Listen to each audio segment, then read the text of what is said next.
Pemirsa, saat ini proses rekonstruksi pembunuhan Brigadir Joshua masih berlangsung di rumah dinas Verdi Sambo di kawasan Duren 3, Jakarta. Dan kita akan lanjutkan dialog kita pemirsa bersama dengan Alphonse Lomau yang juga merupakan pengamat kepolisian dan praktisi hukum. Pak Alphonse, saat ini juga ada 90-an anggota kepolisian yang diperiksa oleh penyidik seperti itu. Nah, ini peran dari anggota-anggota polisi ini seperti apa nantinya dampaknya ke karir mereka? Apakah memang langsung dikenakan pidana atau hanya melalui hukuman karena melanggar kode etik, Pak Alphonse? Tergantung, karena bisa terjadi pemeriksaan kode etik ini masuk dalam tahap penyelidikan apabila dalam pemeriksaan kode etik ini menemukan bahwa perbuatan-perbuatan mereka mengarah kepada sebuah tindak pidana, maka tidak tertutup kemungkinan ini menjadi sebuah ancaman pidana. Kan kita ketahui bahwa kode etik itu hanya merupakan pelanggaran. Sedangkan kalau sudah masuk pidana, masuk ranah kejahatan. Seharusnya pada masuk ranah kejahatan, maka ini berdampak kepada pemecatan. Karena pelanggaran berat pun dalam kode etik bisa pemecatan gitu. Baik, tapi bagaimana dengan tanggapan mereka bahwa mereka ini hanya menjalankan perintah dari atasan? Apakah ini akan bisa mengurangi atau justru menambah? Dan sejauh apa polisi dalam hal ini bawahannya bisa menolak perintah dari atasannya, Pak Alphonse? Nah, itu kan Perkap ngomong begitu. Tapi kan yang menyusun Perkap ini belum tentu pernah jadi komandan atau pernah jadi bawahan. Karena kadang-kadang sebagai bawahan, taruh seperti Barada Eliezer ini seorang tamtama yang relatif baru setahun 2 tahun jadi polisi kan. Tidak gampang dia melihat seorang yang melawan seorang Verdi Sambo, 2 bintang atasan langsung suruh tembak. Ini apakah perintah jabatan ataukah perintah-perintahan? Itu susah bagi bawahan melakukan penilaian. Nah, moga-moga yang memeriksa sesuai kode etik pun bisa berempati terhadap kondisi ini, karena menjadi bawahan tidak sederhana apabila ada atasnya perintah. Kadang-kadang kan di dalam Polri maupun ABRI ini kan namanya perintah atasan itu kadang-kadang susah dibantah. Jarang seorang atasan perintah saya tidak setuju karena ini tidak sesuai dengan aturan undang-undang. Itu jarang terjadi dalam struktur organisasi kepolisian maupun di TNI itu. Baik, tapi artinya sebenarnya agak susah ketika seorang bawahan ini menolak perintah dari atasannya. Tapi jika dirasa tidak benar, juga bagaimana cara anggota polisi, khususnya bawahan ini, untuk menolak suruhan dari atasannya? Apalagi dalam hal ini sudah jelas tidak benar, yaitu menembak temannya sendiri atau sama anggota polisi. Ya, disitulah letaknya bagaimana pemeriksa itu dan pimpinan pemeriksa melihat situasi ini. Karena seperti contoh, seorang bawahan dalam waktu yang sesingkat itu diperintah, dia kan lagi bingung juga. Tembak itu dan sebagainya, apakah dia harus nembak atau diam? Dan dia juga mungkin ketakutan karena atasannya juga pegang senjata.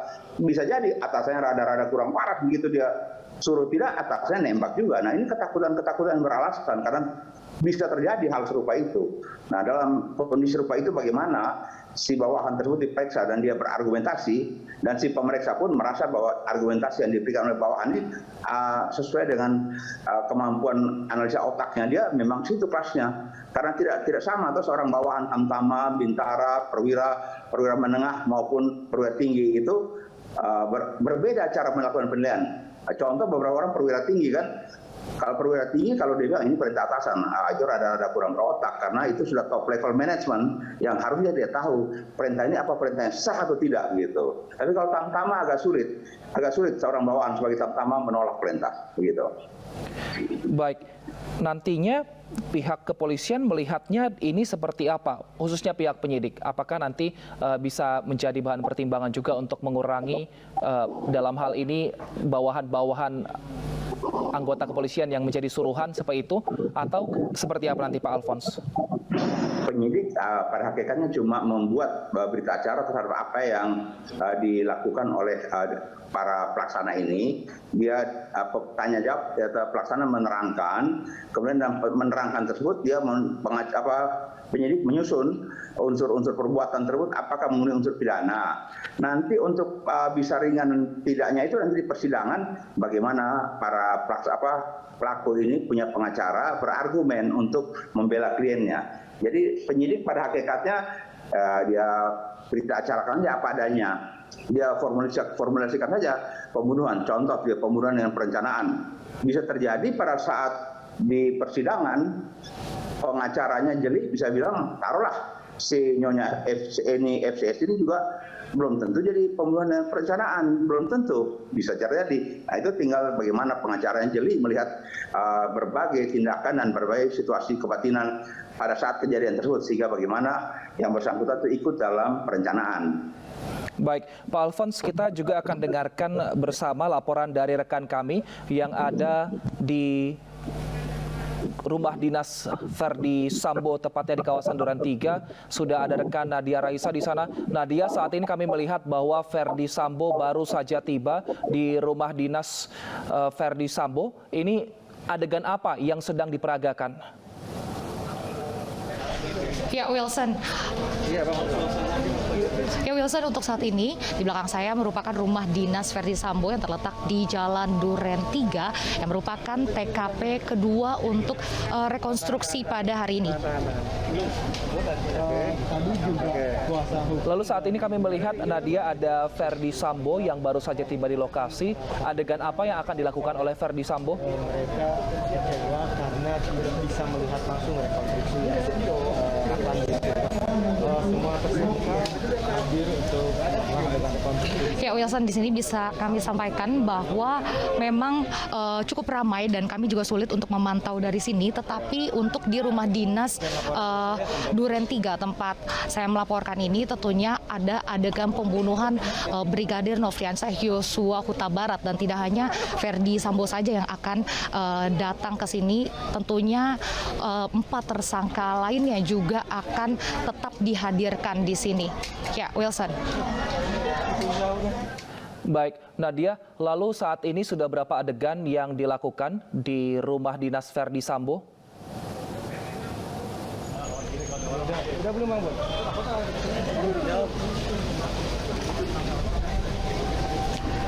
Ya, Wilson, hingga saat ini memang belum dapat kita pastikan berapa adegan karena memang baru saja dimulai. Tetapi sebelumnya sudah dilakukan maksud kami sudah dilakukan 35 adegan di rumah pribadi Ferdi Sambo, yaitu di Jalan Saguling. Baru setelah itu para tersangka dibawa ke sini, dan tidak hanya tersangka 5 tersangka itu saja, namun ada juga Kompolnas, lalu juga ada 10 jaksa penuntut umum dari Kejaksaan Agung Republik Indonesia, dan juga beberapa pihak lainnya seperti dari Dirpitidum, Irwasum, dan bisa dilihat tentunya penjagaan juga cukup ketat dari petugas Brimob.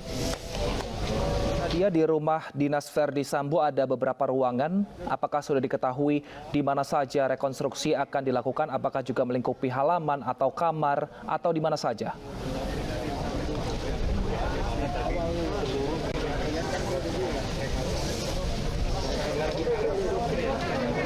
Ya, Wilson, hingga saat ini kami masih belum mendapatkan informasi terkait ruangan-ruangan mana saja yang akan dijadikan sebagai tempat untuk rekonstruksi, dan ada berapa ruangan saja yang akan digunakan. Tetapi yang dapat kami sampaikan adalah ada 27 adegan yang akan dilakukan di rumah dinas Duren 3 ini. Ya, Wilson. Baik, jika sebelumnya di rumah pribadi Ferdi Sambo ada adegan yang diperankan seperti adegan Barada Eliezer ketika bertemu Sambo, ini diperankan oleh seorang penyidik. Apakah di rumah dinas ini juga akan ada pemeran pengganti dalam rekonstruksi ini, Nadia?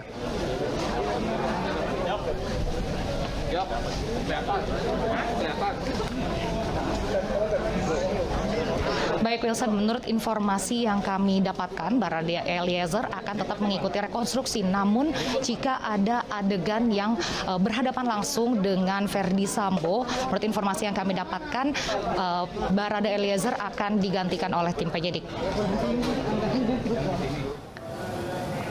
Baik, Nadia, tadi kami sudah melihat sebelumnya ada Putri Chandrawati, lalu ada Kuat Ma'ruf yang tiba di sana, dan Barada Eliezer kemudian baru saja ini tiba dari Ferdi Sambo.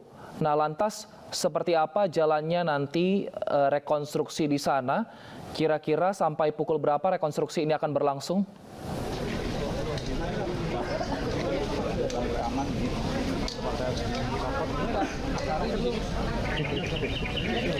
Ya, Wilson, kami belum bisa memperkirakan akan berapa lama, tetapi melihat sebelumnya rekonstruksi yang sempat dilakukan di rumah pribadi Ferdy Sambo yaitu di Saguling yang dimulai dari pukul 10 dan pukul 14.30 baru dimulai di TKP kedua yaitu di rumah dinas Duren 3. Jika di Saguling ada 35 adegan dan di sini ada 27 adegan. Jika melihat jumlah adegan yang akan dilakukan, seharusnya di rumah dinas Ferdy Sambo ini akan lebih sebentar dibandingkan dengan rekonstruksi yang dilakukan di rumah pribadi di Saguling.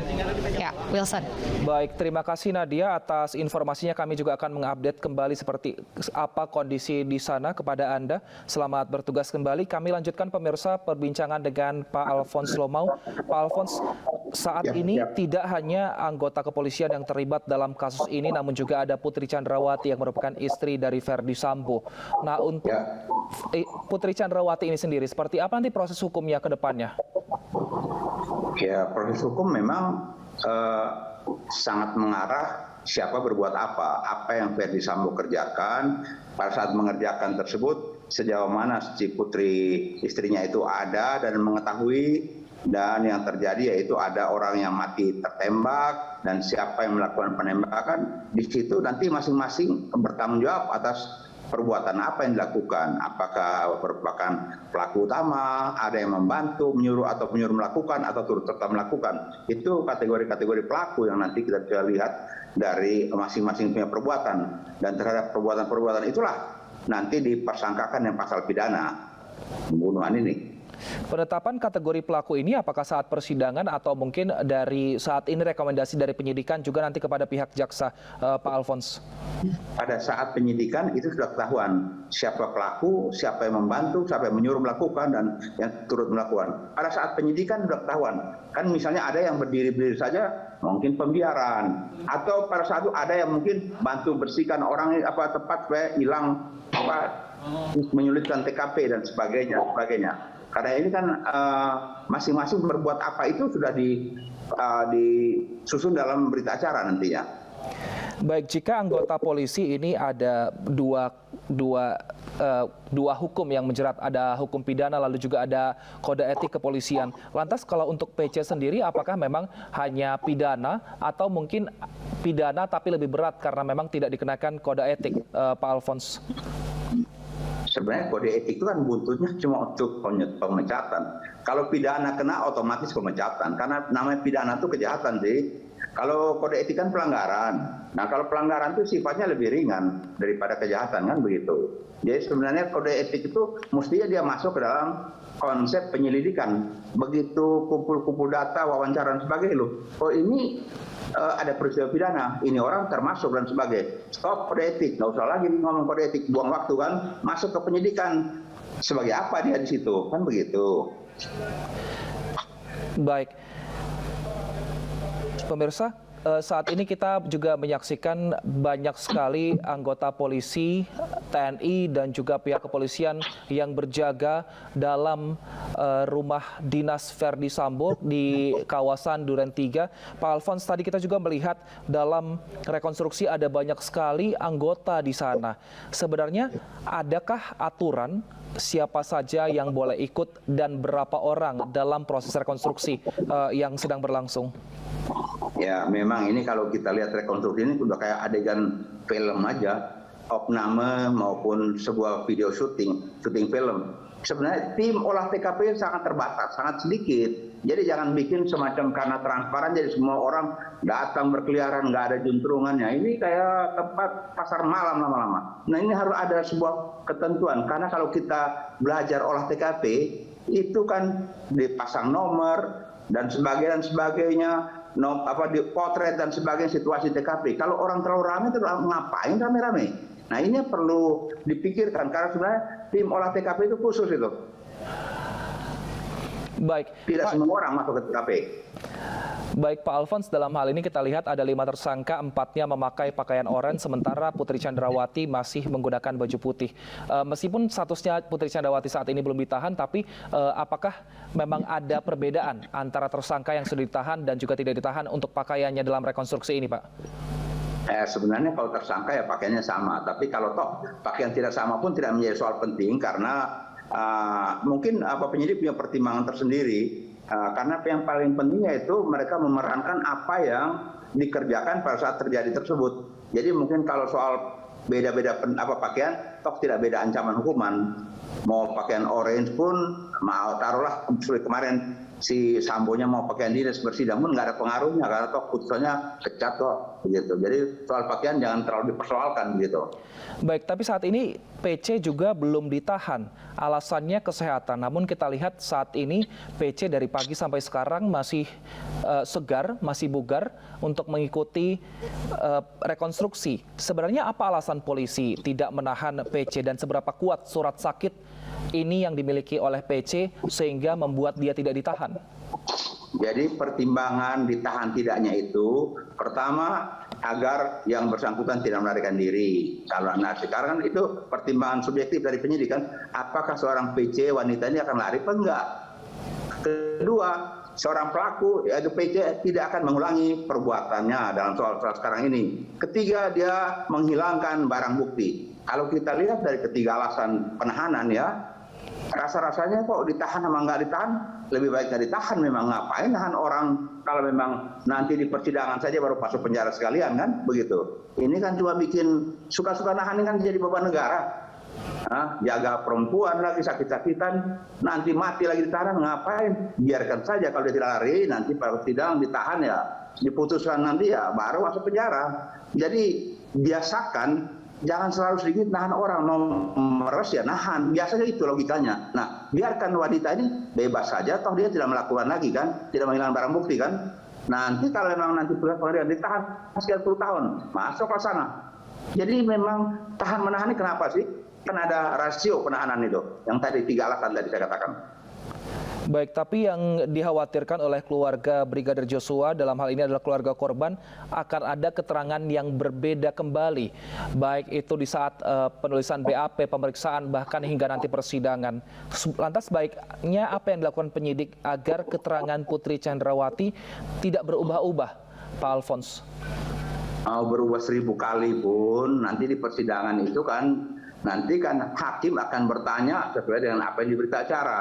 Silakan aja dia mau jawab apa, karena keterangannya tersebut sesuai enggak dengan keterangan yang lain-lain pada saat kejadian tersebut. Jadi kalau ada yang berpikir nanti dia berubah-ubah, dia mau berubah siang, malam, pagi, sore pun nggak ada masalah. Toh berita acara sudah ada, pembunuhan dan perencanaan. Sekarang tinggal buktikan apa-apa yang dia kerjakan. Dia mau berubah tidak berubah banyak karena berita acara nanti lebih banyak nanti hakim punya pertanyaan-pertanyaan berdasarkan berita acara tersebut. Jadi kekhawatiran itu berlebihan. Baik, terima kasih Pak Alfons Lumau atas informasinya, atas dialog kita sore ini. Terima kasih Pak Alfons, sehat selalu. Baik pemirsa, kami sekarang menampilkan rekonstruksi adegan pembunuhan Brigadir Joshua di rumah dinas Verdi Sambo yang berada di kawasan Duren 3, Jakarta. Kita lihat Verdi Sambo dipertemukan dengan Baradae di ruang tengah dari rumah dinas Verdi Sambo.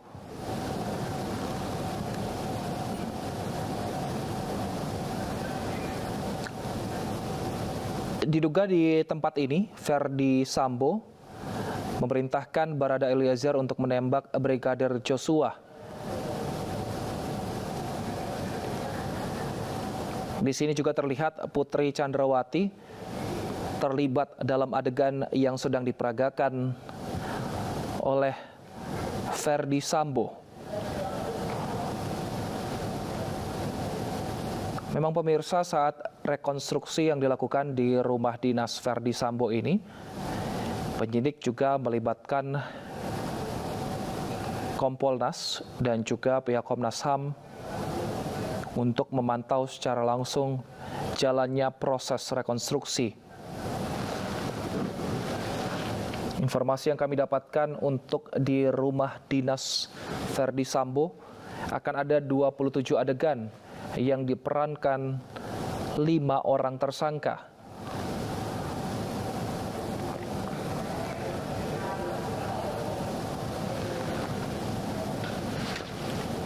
Di lokasi sebelumnya,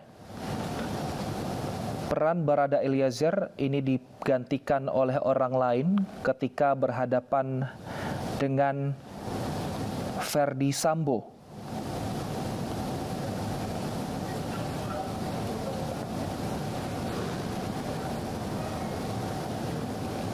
Sementara kita akan juga nantikan seperti apa rekonstruksi di rumah dinas, apakah peran dari Barada Eliezer ketika bertemu dengan Verdi Sambo juga akan digantikan. Berdasarkan informasi tadi, dialog kami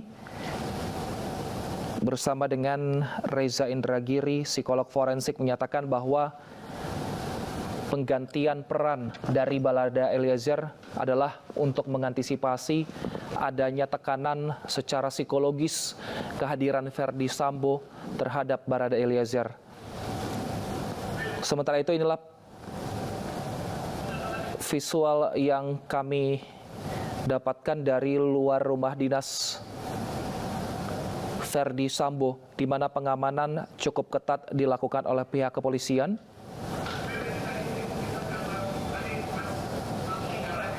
Dan pemirsa, ini merupakan visual saat Verdi Sambo keluar dari rumah pribadi yang akan menuju ke rumah dinas Verdi Sambo di Duren 3, Jakarta. Beberapa menit lalu Verdi Sambo dibawa dengan tersangka lainnya menggunakan mobil yang berbeda. Tujuannya untuk mengurangi atau meminimalisir adanya intimidasi secara psikologis yang terjadi.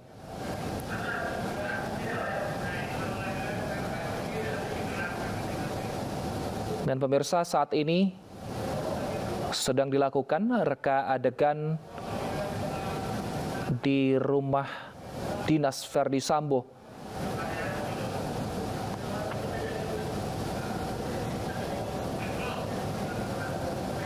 Kita lihat pemirsa, sejumlah penyidik di sana juga bersiap untuk terus mencatat dan juga melakukan rekonstruksi atau adegan berikutnya. Dan pemirsa, breaking news masih akan kembali usai jeda, masih dengan informasi seputar rekonstruksi pembunuhan Brigadir Joshua saat ini di rumah dinas Verdi Sambo.